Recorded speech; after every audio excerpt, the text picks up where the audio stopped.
So can you tell me how Crocodile Dundee relates to what we're going to talk about here with the junior coaches and the junior players and how we can help them get that extra dynamic in their tennis game that they've never really explored before? Right, right. And what's the guy's name? Paul something, right? And he's kind of a controversial figure, Um, um, but yeah, Crocodile Dundee. And I in the States, he's only ever been in one movie that we ever saw, but it was Crocodile Dundee, and the classic, all-time classic moment in that movie where somebody produces a knife, right? And yeah, then Crocodile Dundee says, "That's not a knife. This is a knife."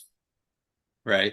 And yeah, so and that's an analogy for what we want to do here is we want to give people that bigger knife. We want to give people the knife that can kill crocodiles and snakes and all the other things that can kill you in Australia.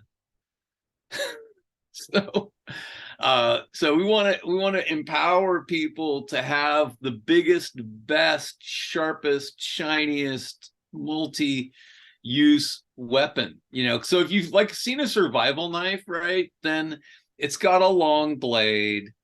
It's got that little thing where you can pull it out, so it's not going to create suction.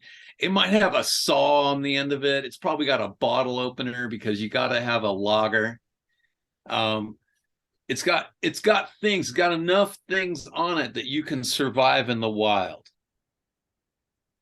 And yeah. and that's what a tennis match is. It's a wild thing. It's the tennis match is a really hard thing to pin down because you look at two different players who are relatively equal and how it can be pick 'em. It's just based on who makes a couple more shots that day. Like if there was a match between if Nadal and Djokovic met in the final of the Australian Open, it would be a pick 'em match. I mean, no one would know who's going to win that match. It would be dramatic for that reason. So then it comes down to a lot of things I mean, some of the things, I mean, the player that wins might have just had a better night's sleep the night before.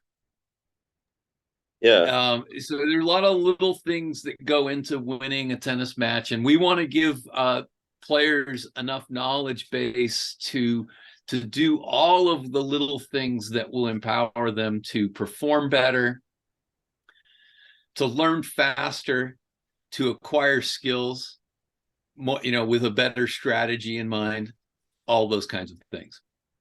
It's really a Sharper. game. It's really a game of problem solving, and even if you are the same level as someone, because they play differently, and it's like that jungle, you don't know what's coming when, but you've got the tools to adapt and overcome each challenge depending on the player. So Yeah. it's always good to give yourself that extra edge and extra tools to know what to do at what time. Yeah. No, and when you said that, it reminded me of something. Younger players probably don't remember Andre Agassi, Boris Becker, and Jim Courier, but they were all at one time number one in the world.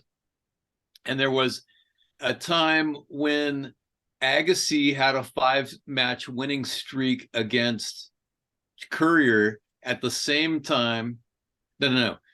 Courier had a 5-match winning streak against Agassi at the same time that Agassi was holding a 5-match winning streak against Becker, who was holding a 5-match winning streak against Courier.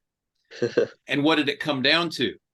Agassi could return Becker's serve, but Courier couldn't, not as well, right?